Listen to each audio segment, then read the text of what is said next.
तो ये कहानी है हमारे हीरो मुयान की, जो एक पावरफुल 9 टेल डीमन फोक्स को अपना पेट बना लेता है ताकि वो अपने दुश्मनों से बदला ले सके जिनके पास खतरनाक बीस्ट और डीमन सोल्स हैं। तो चलिए अब डिटेल में जानते हैं कि क्या वो अपने इस मकसद को पूरा करने में कामयाब हो पाएगा। सीरीज स्टार्ट होती है और हमें बताया जाता है कि कुछ सालों पहले एक हेवनली अजूरा ड्रैगन मिस्टीरियस सोल पेट एग को चुराकर भाग रहा होता है, जिसको पकड़ने के लिए सोल अलायंस के मेंबर्स उसका पीछा कर रहे थे, लेकिन वो ड्रैगन बड़ी तेजी के साथ उनके हाथों से बचकर भाग रहा था। तो वो सोल अलायंस के मेंबर इस ड्रैगन को वीक करने के लिए अपने सोल पेट्स को यूज करते हुए उस पर थंडर अटैक करवाना शुरू कर देते हैं, जो कि उस ड्रैगन के ऊपर काम भी कर रहे थे। लेकिन इन थंडर अटैक्स की वजह से वो ड्रैगन गुस्से में आ जाता है, इसीलिए वो ड्रैगन पहले इनको अपने नजदीक आने देता है और फिर जैसे ये लोग उसके नजदीक आ जाते हैं तो अपने टेल से इन दोनों को हिट करते हुए नीचे गिरा देता है। पर अभी भी ड्रैगन का कुछ लोग पीछा कर रहे थे, तो ये देखकर ड्रैगन अपने फ्लेम अटैक से उन लोगों को डराने की कोशिश करता है, पर वो लोग इससे नहीं डरते, उल्टा इसे चारों तरफ से घेर लेते हैं। तो ड्रैगन गुस्से में अपना काफी ज्यादा पावरफुल अटैक रेडी करता है इन लोगों को इंजर्ड करने के लिए। तो ये देखकर वो लोग भी अपना एक पावरफुल अटैक क्रिएट करते हैं, जो कि होता है थंडर नेट। इन दोनों के ये हमले आपस में टकराते हैं, लेकिन ड्रैगन का हमला वीक पड़ जाता है और इसी वजह से वो नेट आकर ड्रैगन को जकड़ लेता है। तो इसकी वजह से ड्रैगन को जोरदार झटके लगने लगते हैं, तो वो किसी न किसी तरह करके खुद को फ्री करवाता है और फिर से इन लोगों से बचकर भागने लगता है, क्योंकि उसे समझ आ चुका था कि मैं इन लोगों का सामना करते हुए इनसे नहीं जीत सकता। वो लोग ड्रैगन का पीछा करते हुए उसके नजदीक आकर उसे पकड़ने की कोशिश करते हैं, लेकिन इसमें नाकाम रहते हैं। इसीलिए वो चारों लोग मिलकर एक फॉर्मेशन क्रिएट करते हैं, जिसकी हेल्प से वो ड्रैगन को ट्रैप करने की कोशिश करते हैं। पर वो ड्रैगन इस फॉर्मेशन से हिट होने के बाद बादलों में से होता हुआ नीचे गिरने लगता है। तो वो लोग भी उसे पकड़ने के लिए उसके पीछे जाने लगते हैं, पर उन्हें वो ड्रैगन कहीं पर नजर ही नहीं आता। तो अब वो लोग वहां दोबारा से उस ड्रैगन को ढूंढने में लग जाते हैं कि आखिर वो कहां गया। जबकि दूसरी तरफ जंगल में हमें दिखाया जाता है कि वो ड्रैगन एक छोटे से सिल्क वॉर्म में तब्दील हो गया है और वहां एक स्टोन पर आते हुए इन लोगों को देखने लगता है कि अब मैं देखता हूँ कि तुम लोग मुझे कैसे ढूंढते हो, और फिर जंगल की तरफ निकल जाता है अपने उस एग को ढूंढने के लिए, जो कि उसके हाथों से गिर गया था। अब स्टोरी प्रेजेंट में आती है, जहां पर हम चू क्लैन को देखते हैं, जिनके ऊपर डीमन क्लैन के लोगों ने हमला कर दिया था और वो अपने सोल पेट्स का यूज करते हुए इन लोगों को जान से मार रहे थे। इन डीमन क्लैंस के लोगों ने पूरे चू क्लैन को डिस्ट्रॉय करके रख दिया था। चू क्लैन का यंग मास्टर अपने सामने ये नजारा देखकर डर जाता है और उसे समझ आ गया था कि मैं इन लोगों का सामना नहीं कर सकता। इसीलिए वो अपने क्लैन के कुछ मेंबर्स को साथ लेकर जंगल की तरफ निकल जाता है ताकि वो अपनी जान बचा सके। पर इसे क्या पता था कि वो लोग अभी भी इनका पीछा नहीं छोड़ेंगे। वो लोग जंगल में भागते जा रहे थे कि तभी डीमन क्लैन के सोल बीस्ट उन्हें देख लेते हैं और उनका पीछा करते हुए एक एक करके उन्हें मारने लगते हैं। और ऐसे करते करते उन्होंने धीरे धीरे चू क्लैन के काफी सारे मेंबर्स को जान से मार दिया था और अब सिर्फ यंग मास्टर और उनका एक दोस्त बाकी बचता है, जिसे ये सोल बीस्ट चारों तरफ से घेर लेते हैं। इनके पास अब भागने के लिए कोई रास्ता नहीं बचा था और ये अपने आसपास देखने लगते हैं कि हम यहाँ से कैसे अपनी जान बचा सकते हैं, कि तभी वहां पर उन सोल बीस्ट के ओनर आ जाते हैं। उनके वहां पर आते ये सोल बीस्ट यंग मास्टर के ऊपर जोर जोर से दहाड़ने लगते हैं। डीमन क्लैन का वो मेंबर अपने सोल बीस्ट को शांत कराते हुए यंग मास्टर से कहता है, तुम लोगों ने कभी भी ये एक्सपेक्ट नहीं किया था ना कि तुम्हें भी इस तरह के हालात का सामना करना पड़ सकता है, और आज देख लो चू फैमिली भी इसी सिचुएशन में है। उसकी इस बात पर यंग मास्टर को बहुत ही ज्यादा गुस्सा आ जाता है और वो अपने पंच बनाते हुए कहता है, ज़ैंग यी। अब इससे पहले कि यंग मास्टर उस पर हमला करने के लिए आगे बढ़ पाता है, तभी इन डीमन क्लैंस के मेंबर्स का टीम लीडर कहता है, चू फैमिली और यांग फैमिली के बीच चल रही इस फाइट की वजह से अब चू फैमिली, जाओ फैमिली और किन फैमिली खत्म होने की कगार पर है। वो अभी ये बोल ही रहे होते हैं कि तभी उनके पीछे से जोर जोर से चीखने की आवाजें आने लगती हैं, और जैसे ही वो पीछे मुड़कर देखते हैं तो उनके एक टीम मेंबर के अंदर से व्हाइट नाइटमेयर डीमन बाहर निकल रहा होता है, जिसे देखकर वो भी काफी घबरा जाते हैं। वो व्हाइट नाइटमेयर डीमन वहां आते हुए अपनी पावर्स को रिलीज करते हुए एक जोरदार रोर करता है, जिसकी वजह से उनके सारे टीम मेंबर्स डर जाते हैं और कहते हैं कि आखिर ये अब यहाँ पर बाहर क्यों आ रहा है। हमारे यंग मास्टर भी हैरानी के साथ देख रहे होते हैं कि आखिर ये क्या भला है, जबकि वो व्हाइट नाइटमेयर डीमन उनके टीम मेंबर्स में से एक के ऊपर हमला करके उसे पकड़ लेता है और फिर उसकी पावर्स को एब्जॉर्ब करने लगता है। उन सभी के सोल बीस्ट इस व्हाइट नाइटमेयर डीमन के ऊपर हमला करके अपने टीम मेंबर को बचाने की कोशिश करते हैं, लेकिन ये व्हाइट नाइटमेयर डीमन काफी ज्यादा पावरफुल होता है। वो अपनी पावर्स को रिलीज करते हुए उन सभी सोल बीस्ट को पीछे की तरफ हटा देता है। अभी इससे पहले कि वो व्हाइट नाइटमेयर डीमन उस बंदे की पावर्स को एब्जॉर्ब कर पाता, तब भी वहां पर कोई आ जाता है जो उसे एक फॉर्मेशन में कैद कर लेता है। अब वो पर्सन जिसने इस व्हाइट नाइटमेयर डीमन को अपनी फॉर्मेशन में कैद किया है, वो वहां पर अपीयर होता है, जो कि अपने एक टाइगर जैसे दिखने वाले फ्लाइंग सोल बीस्ट के ऊपर बैठकर वहां पर आता है, जिसे देखकर ये सभी डीमन क्लैन के मेंबर्स उनके सामने जाकर झुकने लगते हैं। जहां से हमें पता चलता है कि ये तो डीमन पैलेस का मास्टर जिया है। मास्टर जिया उस डेड हुए बंदे की तरफ देखते हैं जिसके अंदर से ये व्हाइट नाइटमेयर बाहर आया था। वो उसे देखते हुए कहते हैं, ये तो अभी फर्स्ट लेवल पर भी नहीं पहुंचा और इस व्हाइट नाइटमेयर के हाथों मारा गया, बहुत कमजोर था। मास्टर जिया अभी इतना बोल ही रहे होते हैं कि तभी यंग मास्टर के साथ जो उनका फ्रेंड था वो इन्हें देखकर काफी ज्यादा डर जाता है और वहां से अपनी जान बचाकर भागने लगता है। उसे भागते हुए देखकर मास्टर जिया व्हाइट नाइटमेयर डीमन को आजाद कर देते हैं। तो वो डीमन तेजी से जाकर यंग मास्टर के फ्रेंड को पकड़ते हुए उसकी सोल को एब्जॉर्ब कर लेता है और उसे वहीं पर मारकर फेंक देता है। यह सब देखकर यंग मास्टर को उस व्हाइट डीमन के ऊपर बहुत ज्यादा गुस्सा आता है, तो वो गुस्से में अपनी पावर्स को रिलीज करते हुए व्हाइट डीमन के ऊपर हमला करने के लिए आगे बढ़ जाते हैं और फिर ये एक दूसरे के साथ अपनी पावर्स को टकराते हैं। उन दोनों को इस तरह से आपस में टकराते हुए देखकर मास्टर जिया कहते हैं, इंटरेस्टिंग। यंग मास्टर मूजान के लिए इस व्हाइट डीमन का सामना कर पाना मुश्किल हो रहा था कि तभी इतने में मास्टर जिया अपनी पावर्स को यूज करते हुए इस व्हाइट डीमन को यंग मास्टर की बॉडी में ही डाल देते हैं, जिसकी वजह से मूजान को काफी ज्यादा पेन हो रहा था और वो वहीं पर बेहोश हो जाता है। अब ये सारा प्रोसेस हो जाने के बाद मास्टर जिया काओ जी से कहते हैं, इस लड़के को तुम अपने साथ ग्रीन नाइटमेयर डीमन आइसलैंड पर ले जाओ और जब ये मारा जाए तो व्हाइट नाइटमेयर डीमन को मेरे पास वापस ले आना। ये कहने के बाद वो वहां से चले जाते हैं। उनके जाने के बाद यांग जाइडी काओ जी से कहता है, लॉर्ड काओ, ये चू फैमिली का यंग मास्टर है, हम इसे ऐसे ही नहीं छोड़ सकते। जिस पर मिस्टर गाओ से कहते हैं कि व्हाइट नाइटमेयर डीमन इसकी बॉडी में है, ये वैसे भी ज्यादा दिनों तक जिंदा नहीं रहने वाला क्योंकि इसकी सोल पावर उस व्हाइट नाइटमेयर डीमन को फीड करने के लिए काफी नहीं है। अब इसके बाद स्टोरी शिफ्ट होती है और हमें कुछ हफ्तों बाद ग्रीन नाइटमेयर डीमन आइलैंड का सीन दिखाया जाता है, जहाँ पर हम देखते हैं कि मिस्टर गाओ अलग अलग फैमिलीज को डिस्ट्रॉय करने के बाद उनके बच्चों को उठाकर यहाँ इस आइलैंड पर ले आए थे। अब इसके बाद मिस्टर गाओ के सर्वेंट्स इन सभी बच्चों को बैटलफील्ड में ले आते हैं और यहाँ पर लाने के बाद अपने डीमन वुल्फ्स को इनके आसपास छोड़ देते हैं। ये सभी बच्चे इन फियर्स डीमन वुल्फ्स से काफी ज्यादा डर रहे होते हैं। असल में दोस्तों, मिस्टर गाओ इन सभी बच्चों को उठाकर यहाँ बैटलफील्ड में इसीलिए लेकर आए हैं ताकि वो इन सभी बच्चों में से जो भी स्ट्रॉन्गेस्ट हो उन्हें चुन सके और फिर उसे अपने डीमन क्लैन में भेजकर बहुत ही ज्यादा पावरफुल बनाएं। स्ट्रॉन्ग बच्चों को चुनने के लिए इन सभी बच्चों में से जो भी वीक होगा ये लोग उसे जान से मारते जाएंगे और अपने डीमन नाइटमेयर्स का खाना बनाते जाएंगे। अब इन सभी बच्चों के बैटलफील्ड में आ जाने के बाद मिस्टर गाओ अपने वुल्फ से कहते हैं, आगे बढ़ो और इनमें से जो भी वीक है उन्हें मारते जाओ। अब वो सभी वुल्फ्स आगे बढ़ते हुए एक एक करके इन बच्चों को मारने लगते हैं, तो ये देखकर वो सभी बच्चे काफी ज्यादा डर जाते हैं और अपनी जान बचाने के लिए ग्रुप बनाकर इकट्ठा हो जाते हैं ताकि जितना हो सके ये खुद को बचा सके। इन बच्चों को इन वुल्फ्स के हाथों मरता हुआ देखकर मिस्टर गाओ तो काफी ज्यादा एंजॉय कर रहे होते हैं और वो कहते हैं, भागो भागो, खुद को बचाओ। इन वुल्फ्स को बच्चों को मारता हुआ देखकर मिस्टर गाओ को बहुत ज्यादा मजा आ रहा होता है, जबकि वो बच्चे अपनी जान बचाने की पूरी कोशिश कर रहे होते हैं, लेकिन बेचारे जो भी कमजोर थे वो सभी के सभी मारे जा रहे थे और दूसरे बच्चों में से भी किसी में इतनी हिम्मत नहीं थी कि वो इन वुल्फ्स का सामना कर सके। मूयान किसी तरह से खुद को सेव करते हुए अपने आसपास की सिचुएशन को समझने की कोशिश करता है, तो उसे पता चलता है कि ये मिस्टर गाओ जानबूझकर ये सब कुछ कर रहे हैं। इसे हम बच्चों को यूं तड़पा तड़पा कर इन वुल्फ्स के हाथों मरवाने में काफी ज्यादा मजा आ रहा है, इसलिए मूयान को उस पर गुस्सा आने लगता है कि तभी उसके पास खड़ा हुआ लड़का अपनी जान बचाने के लिए मूयान को मैदान में धक्का दे देता है ताकि मूयान इन वुल्फ्स का चारा बन जाए और वो अपनी जान बचा सके। सिर्फ इतना ही नहीं बल्कि वो लड़का मूयान के साथ साथ और भी कुछ लोगों को बैटलफील्ड में धकेल देता है। मिस्टर गाओ को उस लड़के की ये हरकत काफी ज्यादा पसंद आती है और वो कहते हैं ये लड़का बहुत आगे जाएगा, जबकि दूसरी तरफ बैटलफील्ड में एक वुल्फ बड़ी तेजी के साथ मूयान पर हमला करने के लिए भागता हुआ आ रहा था, जिसे वो बड़ी मुश्किल से डॉज कर लेता है, लेकिन उस वुल्फ के हमले की वजह से उसके गले से उसका लॉकेट गिर जाता है। तो अब वो वुल्फ मूयान को छोड़कर दूसरी लड़की पर हमला करने लगता है, तो मूयान आगे बढ़ते हुए उस लड़की की जान बचा लेता है, जिस पर वो लड़की उसका शुक्रिया अदा करती है। तो मूयान उससे कहता है ये वुल्फ सब खतरनाक अटैक करेंगे, इसलिए अपने वाइटल ऑर्गन्स को प्रोटेक्ट करो। वो भी इतना कहते हैं कि तभी ये वुल्फ आगे बढ़ते हुए अपने पंजों से स्लैश अटैक करता है, जिसे मूयान डॉज कर लेता है, पर तभी उसके पीछे से भी एक वुल्फ आ गया था जिसने उस पर हमला करते हुए उसे बैक से इंजर्ड कर दिया था। मूयान को इस तरह से उन वुल्फ्स का सामना करता हुआ देखकर मिस्टर गाओ उससे कहते हैं, देखता हूँ मैं और कितनी देर तक तुम इनका सामना कर पाते हो।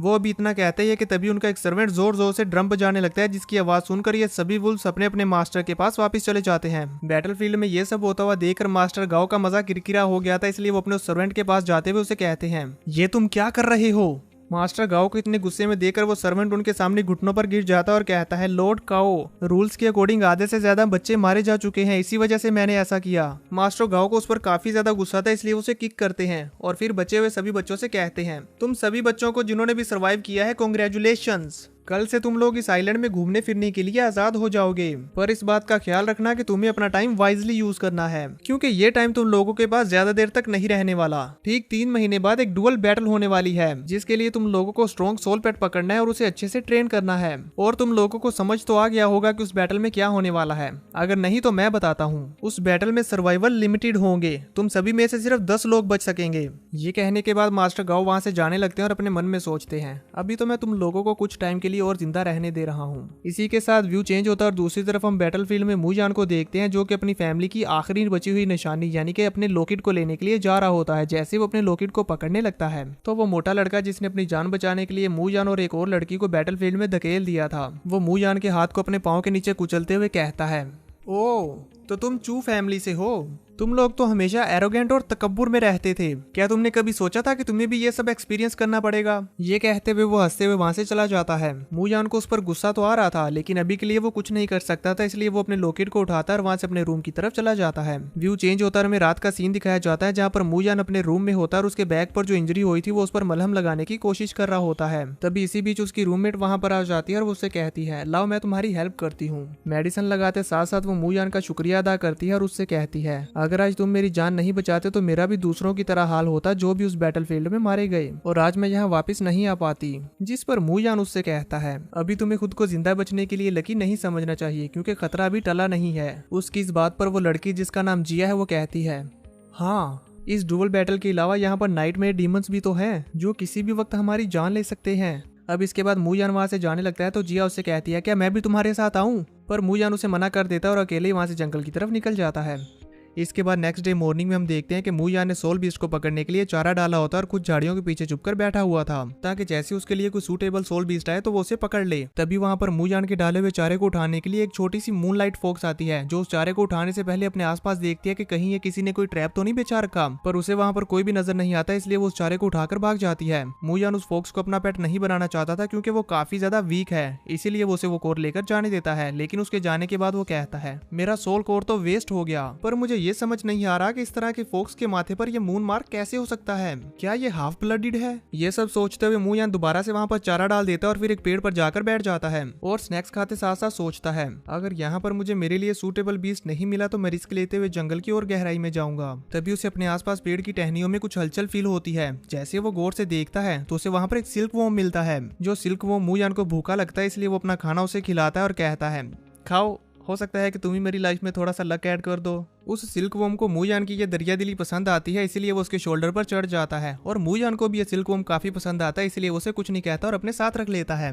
तभी इतने में वो पेड़ हिलने लगता है जिसके ऊपर वो बैठा हुआ था, तो वो अपने आसपास देखने लगता है कि ये हलचल कैसी। नीचे देखने पर उसे मालूम होता है कि ये तो एक स्केल बीस्ट है। उसे देखते हुए वो हैरान हो जाता है और कहता है कि इस स्केल बीस्ट की स्ट्रेंथ तो 9th रैंक से भी ज्यादा हो चुकी है। इसके साइज और स्ट्रेंथ के हिसाब से ये आसानी से सर्वेंट्स के फियर्स वुल्फ्स को डिस्ट्रॉय कर सकता है, पर अनफॉर्चुनेटली मैं इसे अपना बीस्ट नहीं बना सकता क्योंकि मैं इतना ज्यादा पावरफुल नहीं हूँ कि मैं इसे काबू कर सकूं। मूयान अभी ये सब बोल ही रहा था कि तभी वहां झाड़ियों में से एक फोक्स बाहर आती है जो उसके बिछाए हुए चारे को दोबारा से खाने लगती है। उसे देखते हुए मूयान कहता है कि जहां से भी स्केल बीस्ट गुजरता है वहां उसके आसपास भटकने की किसी भी सोल बीस्ट की हिम्मत नहीं होती, पर ये तो एक ब्लू स्टार फोक्स है और इसके सर पर भी वो मून मार्क है। वो ब्लू स्टार फोक्स मूयान का चारा खाकर जाने लगती है तो मूयान जल्दी से आगे बढ़ते हुए उसे रोकने की कोशिश करता है, लेकिन इतने में काफी देर हो चुकी थी। वो ब्लू स्टार फोक्स उसका चारा लेकर भाग चुकी थी। मूयान उसका पीछा करके उसे रोकने की कोशिश भी करता है, लेकिन वो इसमें नाकाम रहता है। अब फिर ऐसे करते करते 2 वीक्स गुजर जाते हैं और 2 वीक्स बाद हम देखते हैं कि मूयान अभी भी एक पेड़ के ऊपर बैठा हुआ चारा डालकर अपने लिए सूटेबल सोल बीस्ट के आने का इंतजार कर रहा था। पर तभी वहां पर एंट्री होती है एक और मूनलाइट फोक्स की, जो बड़े ही आराम से चलती हुई आती है और मूयान के चारे को खा जाती है। उस मूनलाइट फोक्स को देखकर मूयान काफी हैरान हो जाता है और कहता है, ये क्या बार बार मूनलाइट फोक्स ही आती जा रही हैं? क्या मैं फोक्स के अड्डे में बैठा हुआ हूँ? और फिर वो अपने पास्ट में हुए इंसिडेंट के बारे में सोचने लगता है। इसके फोरहेड पर जो मून मार्क है वो सबसे पहले सिल्वर मून फोक्स पर था, उसके बाद वो ब्लू स्टार मून फोक्स के फोरहेड पर भी था, और अब ये वाली फोक्स इसके फोरहेड पर भी वही निशान है। ये कोई इत्तेफाक तो नहीं हो सकता, लगता है अब मेरी किस्मत बदलने वाली है। ये सब कहने के बाद वो फौरन से अपना बिछाया हुआ ट्रैप एक्टिवेट कर देता है, जिस ट्रैप के एक्टिवेट होते ही हम देखते हैं कि वो मूनलाइट फोक्स उस विंड टोर्नेडो ट्रैप में फंस जाती है। पर वो ट्रैप उसके लिए ज्यादा कारआमद नहीं रहता क्योंकि वो उससे निकलने में कामयाब हो रही थी। मूयान ये देखकर हैरान होते हुए कहता है कि मैंने ये ट्रैप 3rd लेवल के एडवांस सोल बीस्ट के लिए बिछाया है और ये तो सिर्फ 1st रैंक की मूनलाइट फोक्स है, ये इससे बचकर भागने में कैसे कामयाब हो पा रही है। वो भी इसी कश्मकश में होता है कि तभी इतने में वो मूनलाइट फोक्स उसके ट्रैप से निकलकर भागने लगती है, पर हमारा वो छोटू सा सिल्क वॉर्म उसे यहाँ से बचकर नहीं भागने देता और अपने मुंह से एक सिल्क थ्रो करते हुए उसके दोनों पैरों को जकड़ लेता है और फिर बाकी के 2 पैरों को भी जकड़ लेता है। वो फोक्स अपने पैरों को छुड़ाने की पूरी कोशिश कर रही होती है, जबकि मूयान सिल्क वॉर्म के इस कारनामे को देखकर खुश होते हुए उससे कहता है,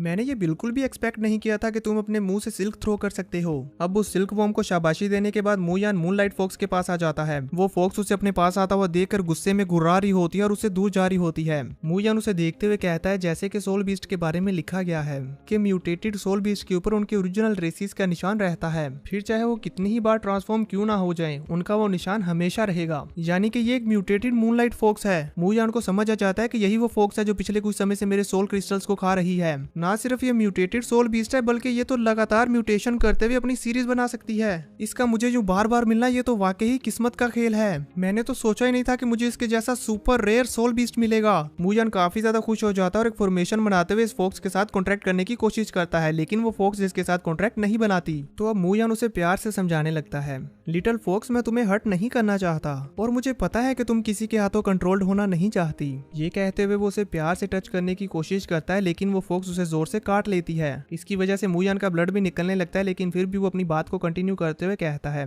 पर तुम अभी बहुत वीक हो, इस आइलैंड पर सर्वाइव कर पाना बहुत ही ज्यादा मुश्किल है। तुम स्ट्रॉन्ग होने से पहले ही यहाँ पर मारी जाओगी, बिल्कुल मेरी तरह। स्ट्रॉन्ग होने के बाद ही हम जिंदा रह सकते हैं और इस क्रूशियल दुनिया में अपना फ्रीडम हासिल कर सकते हैं। हम देखते हैं कि मूनलाइट फोक्स मूयान की सारी बातों को समझ पा रही होती है और वो उसकी बातों को समझते हुए शांत हो जाती है और अब धीरे धीरे वो मूयान पर भरोसा करने लगती है। तो मूयान उसके पैरों में बंधे हुए जाल को खोलते हुए उसे प्यार से कहता है, हेवन लो हार्डवर्क करने वाले को रिवॉर्ड्स देता है। अगर तुम मेरा साथ दोगी तो मैं चूमू तुम्हें जरूर दुनिया की पीक पर ले जाऊंगा और इतना ज्यादा पावरफुल बनाऊंगा कि कोई भी तुम्हारी टक्कर का नहीं होगा। और फिर से फॉर्मेशन बनाते हुए उसके सामने करते हुए कहता है, मेरे कॉन्ट्रैक्ट को एक्सेप्ट करो। जिस पर हम देखते हैं कि मूनलाइट फोक्स भी खुशी खुशी उसके साथ कॉन्ट्रैक्ट करने के लिए राजी हो चुकी थी। अब इसके बाद मूयान उसके साथ कॉन्ट्रैक्ट कर लेता है और उससे कहता है, अब हम दोनों को अकेले अकेले लड़ने की कोई जरूरत नहीं, हम दोनों एक साथ मिलकर सारी दुनिया को दिखा देंगे कि हम क्या क्या कर सकते हैं। पर उससे पहले मैं तुम्हें एक नाम देता हूँ, मैं तुम्हें बुलाऊंगा मूजी। मूनलाइट फोक्स को भी उसका यह नेम पसंद आता है और वो काफी ज्यादा खुश होते हुए मूयान से प्यार करने लगती है। और फिर अब वो दोनों खुशी खुशी अपने स्ट्रॉन्ग होने की जर्नी पर निकल पड़ते हैं, जहाँ पर हमें बताया जाता है कि 2 महीनों में मूजी 3rd रैंक से 6th रैंक तक पहुंच चुकी है। और इस बीच मूयान फोक्सी की फाइट अपनी रूममेट जिया के डीमन बीस्ट के साथ भी करवाता है, जिसे वो बहुत ही आसानी से हरा देती है।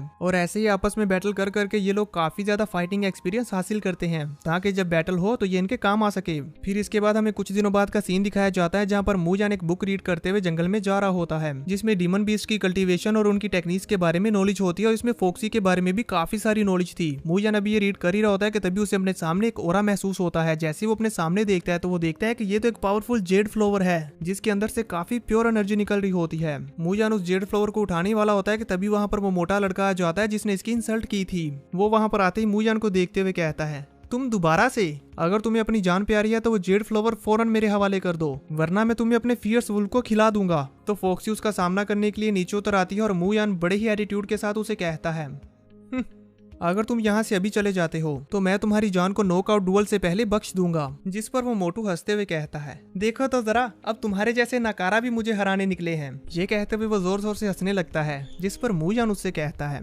तुम्हारे साथ निपटने के लिए तो मेरी मूजी ही काफी है। उसकी इस बात पर वो मोटू कहता है, ये बेकार सी फोक्स मेरे 8th रैंक के वुल्फ के सामने एरोगेंटली एक्ट करने की हिम्मत कर रही है, अभी मैं इसे मजा चखाता हूँ। ये कहते हुए वो अपने वुल्फ को फोक्सी पर अटैक करने के लिए आगे भेज देता है और फिर फोक्सी और इस वुल्फ के दरमियान फाइट होना शुरू हो जाती है। तो फोक्सी उससे बचकर भागने लगती है। ये देखकर उस मोटू को गुस्सा आता है और वो अपने वुल्फ से कहता है, मैड वुल्फ अटैक करो। मूयान उसके वुल्फ को इस तरह से फियर्सली हमला करता हुआ देखकर अपनी फोक्सी से कहता है, मून शैडो का यूज करो। जिस पर हम देखते हैं कि फोक्सी बड़े ही आराम से अपने मून शैडो मूव का यूज करते हुए उस फियर्स वुल्फ के हर हमले से बच रही थी। अब जब फियर्स वुल्फ लाख कोशिश करने के बावजूद भी फोक्सी को कुछ नहीं कर पाता तो ये दोनों अपने अपने मालिक के पास पीछे आ जाते हैं। तो वो मोटू मूयान से कहता है, तुम्हारी इस मामूली सी फोक्स के पंजे तो बहुत ही कमजोर हैं। ये मेरे फियर्स वुल्फ की डिफेंस को पेनिट्रेट नहीं कर पाएंगे। मेरे वुल्फ के हाथों से मरने के लिए तैयार हो जाओ। मूयान फिर से बड़े ही एटीट्यूड के साथ कहता है, तो तुम्हें लगता है कि हम तुम्हारे वुल्फ की डिफेंस को नहीं तोड़ सकते?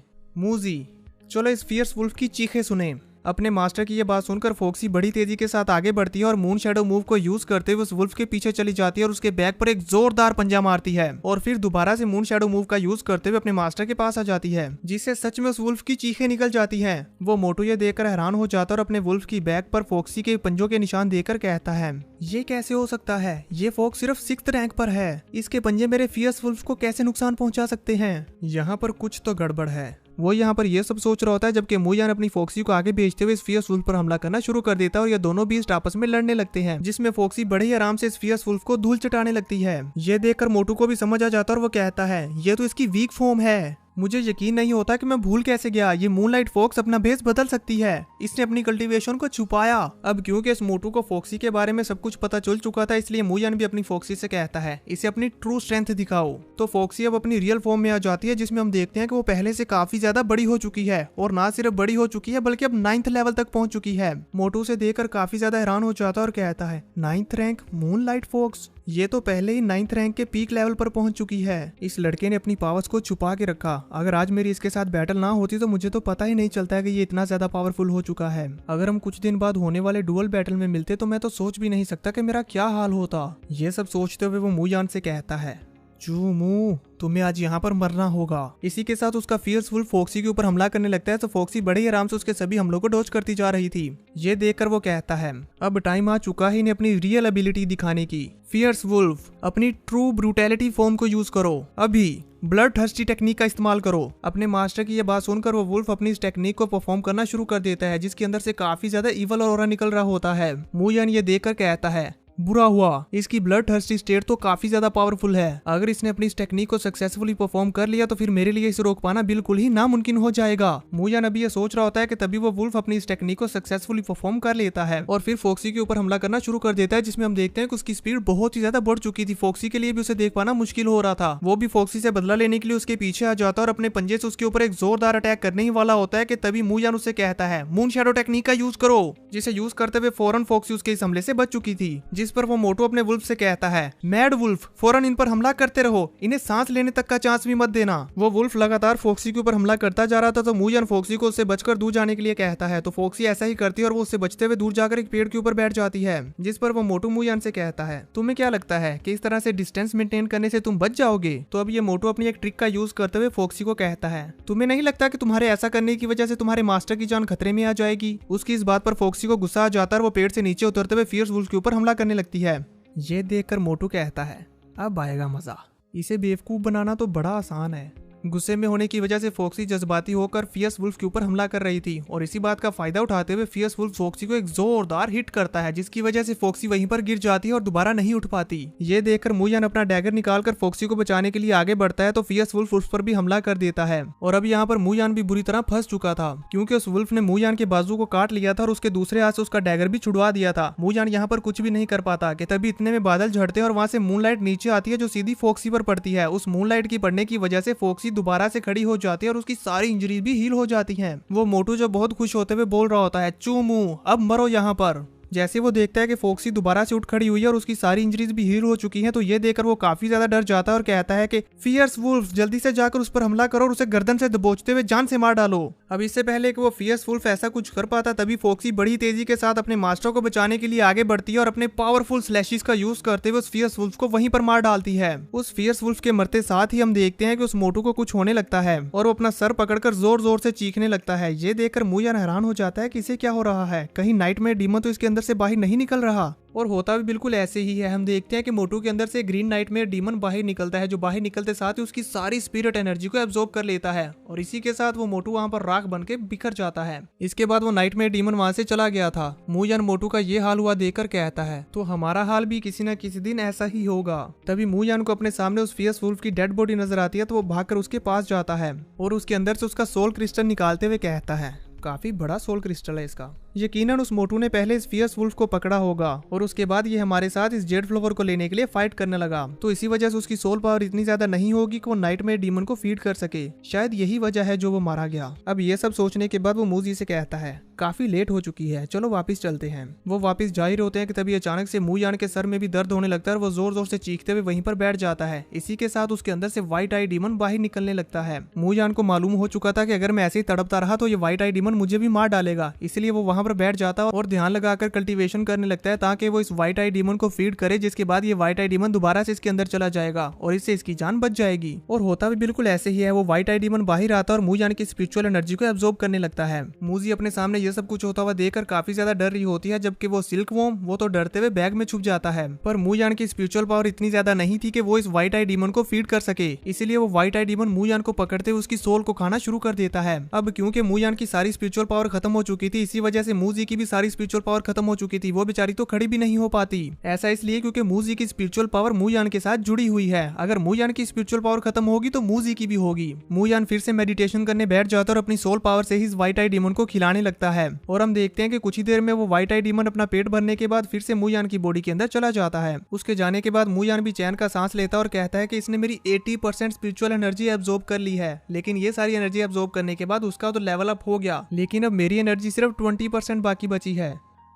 कोई बात नहीं, मुझे खुद को संभालना होगा। ये कहते हुए वो खुद को संभालते हुए फॉक्सी के पास आता और उसे उठाते हुए उसकी इंजरीज पर मलहम लगाने लगता है और फिर वो फॉक्सी को अपने स्पिरिचुअल सी में रख लेता है और वापस अपने रूम में चला जाता है। अगले दिन सुबह सुबह वो सर्वेंट भागते हुए मास्टर गाओ के पास आता और उसे बताता है उस मोटू को किसी ने कल रात को जंगल में मार डाला, हमें उसके वुल्फ की लाश आज सुबह मिली है। उसकी ये बात सुनकर मास्टर गाओ को बहुत ही ज्यादा गुस्सा आ जाता है और वो चिल्लाते हुए कहता है आखिर किसकी इतनी हिम्मत हुई जिसने उसको मार डाला। ये कहते साथ साथ वो सर्वेंट को एक जोरदार किक भी करते हैं, जल्दी बताओ। तो वो सर्वेंट बताता है मेरे लॉर्ड मैंने चेक किया है, कल रात सिर्फ एक बच्चा जंगल में गया था, वो था मू यान, और वही रात को लेट वापिस आया था। या फिर ये भी हो सकता है कि बाहर से कुछ लोग आइलैंड पर आए हों।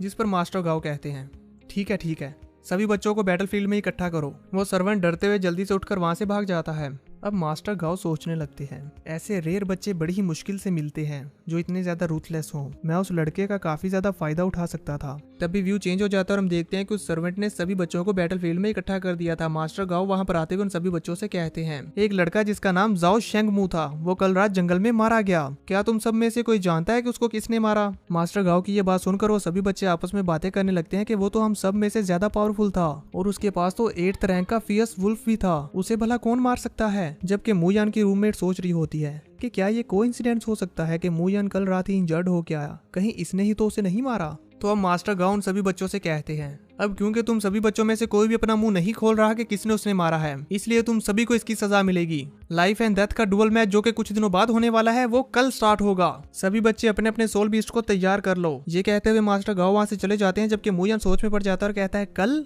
मूजी की इंजरीज तो अभी तक रिकवर नहीं हुई हैं। इसी के साथ व्यू चेंज हो जाता है और हमें रात का सीन दिखाया जाता है जहां पर मू यान अपने बिस्तर में सो रहा था। तभी उसकी रूममेट दबे पांव उसके पास आती है तो मू यान गुस्से में खड़ा होता है और अपने खंजर से उसे मारने ही वाला था कि तभी वो रुक जाता है। जिया उसे कहती है मैं तो बस यहाँ पर तुम्हारी ये बुक लेने के लिए आई हूँ। तो मू यान उसे वो बुक दे देता है। जिया वहां से जाते हुए कहती है तुम अभी अभी बहुत डरावने लग रहे थे। जिस पर मू यान भी उठकर बैठ जाता है और कहता है इस आइसलैंड पर ऐसा कौन है जो डरावना नहीं है। तो फिर वो उससे पूछती है क्या तुमने उस लड़के को मारा?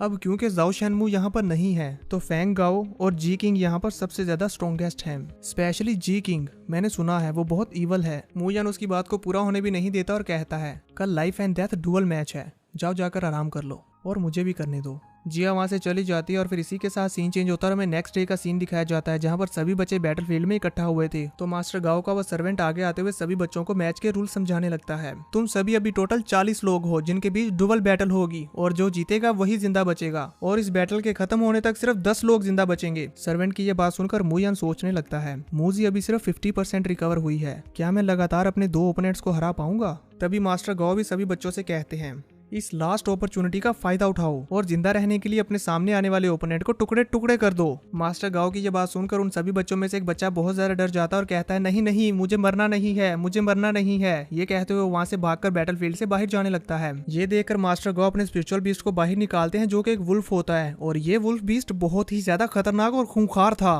वो बीस्ट तेजी के साथ बैटलफील्ड में उतरता है और फिर भागता हुआ जाकर उस लड़के को जान से मार डालता है। सभी बच्चे मास्टर गाओ के इस बीस्ट को देखकर काफी ज्यादा डरने लगते हैं। तभी उनमें से एक लड़का अपना डैगर बाहर निकाल लेता है और जमीन पर चलती जा रही छिपकली को मारते हुए कहता है ये अच्छा नहीं हुआ, उस लड़के को मेरे हाथों मरना था। हमें पता चलता है कि ये वही लड़का है जिसके बारे में जिया कल रात मू यान को बता रही थी। इसका नाम है जी किंग। मास्टर गाओ का वो वुल्फ उस लड़के को मारने के बाद इन सभी स्टूडेंट्स के पास से होता हुआ फिर से मास्टर गाओ के पास आ जाता है। तो मास्टर गाओ अपने वुल्फ को शाबाशी देते हुए इन सभी बच्चों से कहता है अगर तुम में से किसी ने यहाँ से भागने की कोशिश की तो उसका हाल भी वैसा ही होगा जैसे अभी तुम लोगों के सामने इस लड़के का हुआ। और फिर वो जी किंग को कहते हैं अब क्योंकि तुम्हारा ओपोनेंट पहले ही मारा जा चुका है इसलिए तुम इस बैटल के फर्स्ट राउंड को जीत चुके हो और बाकी बच्चे बैटल कंटिन्यू करो। जिस पर जी किंग खड़े होते हुए कहता है बड़े अफसोस की बात है, उस लड़के ने मेरे साथ फाइट करने का मौका गवा दिया। इस वुल्फ के हाथों से मरने से अच्छा था कि वो मेरे हाथों से मर जाता। उसकी ये बात सुनकर मू यान को भी समझ आ जाता है कि ये लड़का तो पागल है। जिसके बाद इन सभी बच्चों के दरमियान में बैटल शुरू हो जाती है और फिर एक के बाद एक करके सारे बच्चे आपस में फाइट कर करके एक दूसरे को हराते जा रहे थे और जो जीता जा रहा था वो जिंदा बच रहा था और जो हार रहा था उसे नाइटमेयर डीमन का खाना बना दिया जा रहा था। कंपटीशन के फर्स्ट राउंड के खत्म हो जाने के बाद 40 बच्चों में से 20 बच्चे बाकी बचते हैं और अब कंपटीशन का सेकंड राउंड शुरू होने जा रहा होता है जिसमें सिर्फ 10 बच्चे जिंदा बचेंगे। तो मू यान जिया को एक सलाह देते हुए कहता है इस तरह के ओपोनेंट्स का सामना करते हुए इस बात का ख्याल रखना कि जितनी ज्यादा हो सके उतनी ज्यादा तुम अपनी एनर्जी को सेव करना। अब इसके बाद मूयान बैटलफील्ड में आता है और अपनी ओपोनेंट का सामना करने के लिए तैयार हो जाता है, जहां पर वो अपनी ओपोनेंट की हरकतों को ऑब्जर्व करते हुए पहले ही समझ जाता है कि ये कुछ तो करने वाली है, लेकिन अपने बीस्ट को बाहर नहीं निकाल रही। और हमें दिखाया जाता है कि मूयान का यह शक बिल्कुल सही होता है, क्योंकि उस लड़की के हाथ में कोई जहरीली जड़ी बूटी थी जो उसने अपने पीछे छुपा रखी थी। अब जैसे वो जहरीली जड़ी बूटी को बाहर निकालते हुए कुछ करने वाली थी कि तभी मूयान अपने डैगर को बड़ी स्पीड के साथ थ्रो करते हुए उसके हाथ को इंजर्ड करते हुए उस जड़ी बूटी का जहर उसी के हाथों में फैला देता है, जिसकी वजह से उसकी ओपोनेंट की वहीं पर मौत हो गई थी। और इसी वजह से अब मूयान बड़ी आसानी से फर्स्ट बैटल को जीत जाता है। आसपास खड़े हुए बच्चे बातें करने लगते हैं कि वो लड़की इस पॉइजनस प्लांट का यूज करते हुए मूयान पर हमला करना चाहती थी, पर उसका बैड लक, उस बेचारी को इसका मौका ही नहीं मिला। उन सभी बच्चों में मौजूद एक लड़की मूयान की इस टेक्निक को देखकर उससे इंप्रेस हो जाती है और कहती है, मानना पड़ेगा ये तो काफी समझदार है। मिस्टर गाओ भी मूयान की ये बैटल देखकर सोच रहे होते हैं, ये लड़का बहुत होशियार है।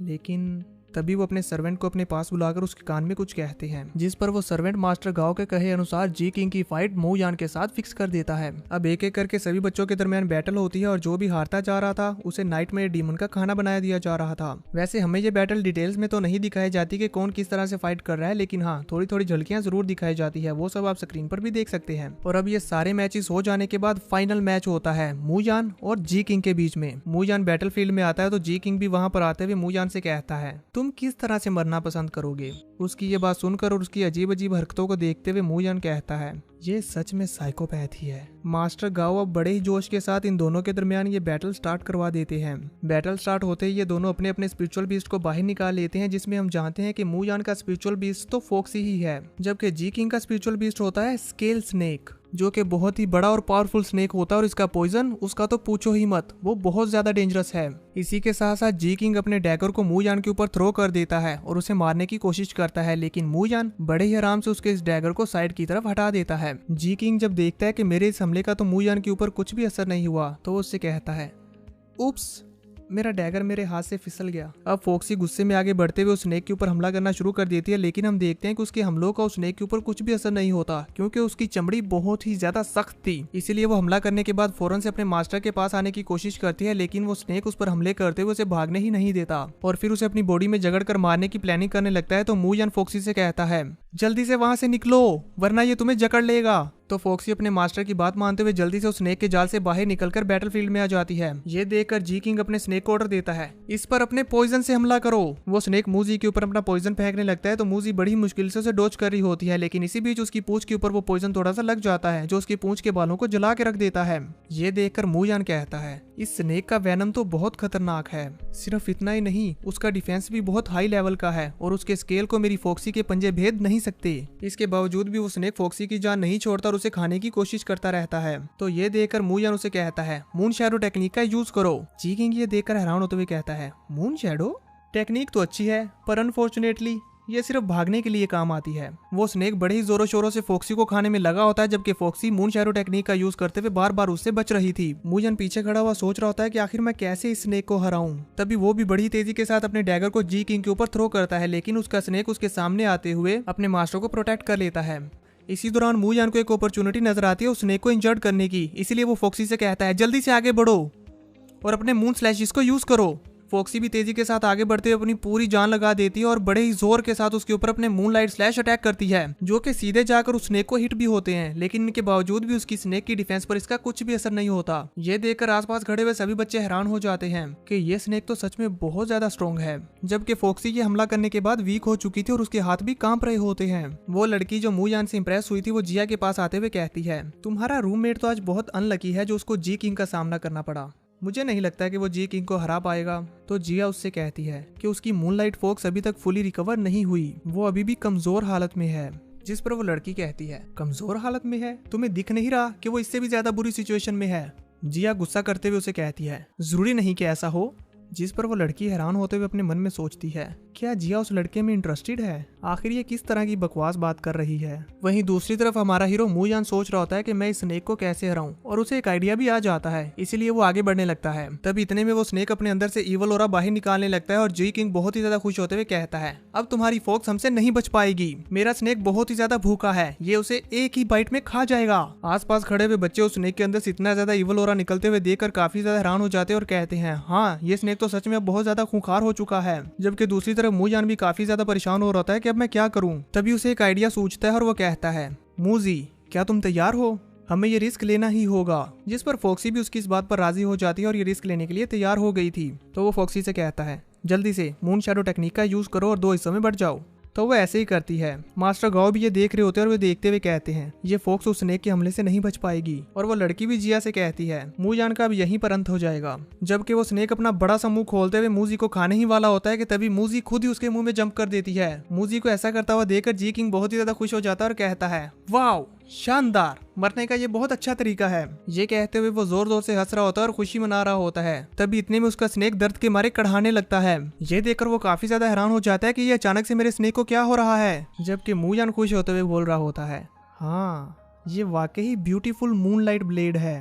तभी हमें बताया जाता है कि ये मूनलाइट फॉक्स का एडवांस्ड स्किल है जो कि बहुत ही ज्यादा खतरनाक है। मूनलाइट फॉक्स उसका यूज करते हुए उस स्नेक को चीर डालती है और उसके अंदर से बड़े ही आराम से बाहर आ जाती है। सभी लोग ये देखकर बहुत ही ज्यादा हैरान हो जाते हैं। फॉक्सी उस स्नेक को मारने के बाद बड़े ही एटीट्यूड के साथ चलते हुए अपने मास्टर के पास वापस जा रही थी। जबकि दूसरी तरफ जी किंग वो बेचारा तो हक्का बक्का रह जाता है और कहता है, आखिर ये कैसे पॉसिबल है, तुम्हारी फॉक्स ने ये कैसे किया।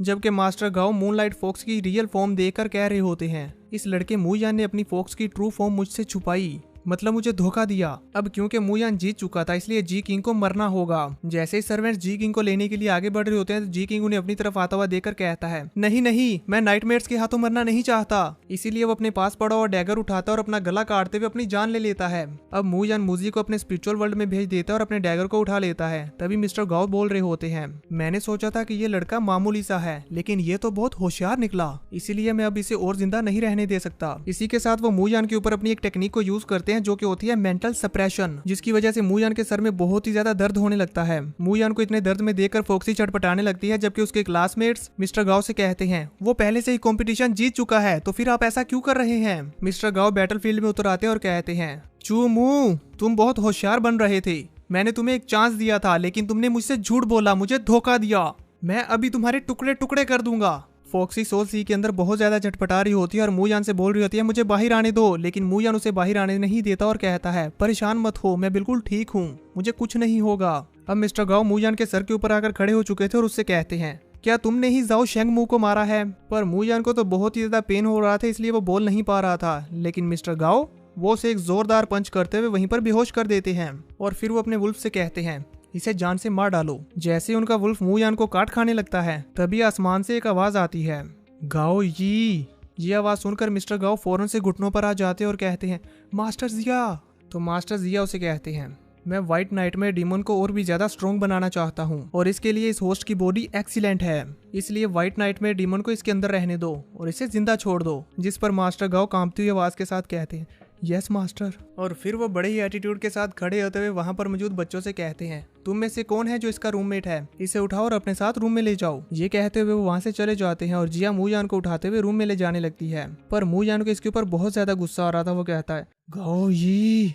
अब व्यू चेंज होता है और हमें कुछ दिनों बाद एक रात का सीन दिखाया जाता है जहाँ पर मूजान और मूजी एक क्लिफ के ऊपर बैठे हुए थे और यहाँ पर मूजान मूजी से कहता है, मूजी चलो एक साथ इस डीमन आइलैंड से निकलते हैं। मैं वादा करता हूँ कि मैं तुम्हें स्ट्रॉन्ग बनने में हेल्प करूंगा और तुम्हें अपने साथ चू फैमिली में वापस लेकर जाऊंगा। मुझे पता है कि तुम ह्यूमिलेट होने से बहुत ज्यादा डरती हो और इसे बर्दाश्त नहीं कर सकती। इनफैक्ट मैं भी इसे पसंद नहीं करता, मुझे भी बहुत ज्यादा गुस्सा आता है। पर हम अभी उस गाओयी का मैच नहीं है जो हम उसके साथ फाइट कर सके, तो इसलिए हमें यह बर्दाश्त करना होगा। पर मैं वादा करता हूँ कि जो हमारे साथ आज हुआ वो मैं दोबारा कभी नहीं होने दूंगा। वो ये सब बातें कर रहा होता है कि तभी मूजी अपना ब्रेक थ्रू कर लेती है और अब 9th रैंक से 10th रैंक में आ चुकी थी। ये देखकर मूजान उसे वो क्रिस्टल देता है जो कि उसने उस मोटू लड़के को मारकर हासिल किया था। वो उससे कहता है, जल्दी से इसकी एनर्जी को एब्जॉर्ब कर लो, इससे तुम और भी ज्यादा पावरफुल हो जाओगी। तो अब मूजान मूजी की हेल्प करने लगता है और उस सोल क्रिस्टल की सारी एनर्जी मूजी को एब्जॉर्ब करवाने लगता है। उस सोल क्रिस्टल की सारी एनर्जी एब्जॉर्ब करने की वजह से हम देखते हैं कि मूजी के पंजे पहले से ज्यादा शार्प और बड़े हो जाते हैं। सिर्फ इतना ही नहीं बल्कि उसकी हाइट, पावर और वेट पहले से काफी ज्यादा बढ़ चुका था। ये देखकर मूजान बहुत ही ज्यादा खुश हो जाता है और कहता है, वाओ मूजी तुम तो इवॉल्व हो चुकी हो। अब इस आइलैंड पर हमारा सामना कोई नहीं कर सकेगा। वो दोनों काफी ज्यादा खुश होने लगते हैं, जबकि दूसरी तरफ हम मिस्टर गाओ को देखते हैं जो खाना खा रहे होते हैं और उनके पास एक लेटर पड़ा होता है। जिस लेटर को देखते हुए वो कहते हैं, लॉर्ड जिया चाहते हैं कि मैं इस लड़के को इस नाइट में डीमन आइलैंड पर बड़ा करूं और इसे और ज्यादा पावरफुल बनाऊं, लेकिन यांग फैमिली चाहती है कि मैं इस लड़के को अभी मार दूं। मैं इन दोनों के बीच में फंस चुका हूं, क्या करूं? तभी उनके पास उनका सर्वेंट आता है जो उनसे कहता है, हमने इस कंपटीशन के बाद जो 10 बच्चों का सिलेक्शन किया है, दूसरे आइलैंड वाले हमारे साथ उनके अगेंस्ट कम्पीट करना चाहते हैं, तो आप मुझे बताइए कि क्या मैं इसका इंतजाम करूं? उसकी इस बात पर मास्टर गाओ काफी ज्यादा खुश हो जाते हैं और कहते हैं, फाइनली अब तुम मुझे एहसास करवा रहे हो कि तुम मेरे लिए यूजफुल हो। जाओ उन आइलैंड वालों से कहो कि मैं उनसे मिलना चाहता हूँ। मास्टर गाओ की ये बात सुनकर वो सर्वेंट वहां से चला जाता है और इसी के साथ ये एपिसोड यहीं पर खत्म हो जाता है। तो देखेंगे नेक्स्ट एपिसोड में कि आखिर मास्टर गाओ के दिमाग में क्या खिचड़ी पक रही है।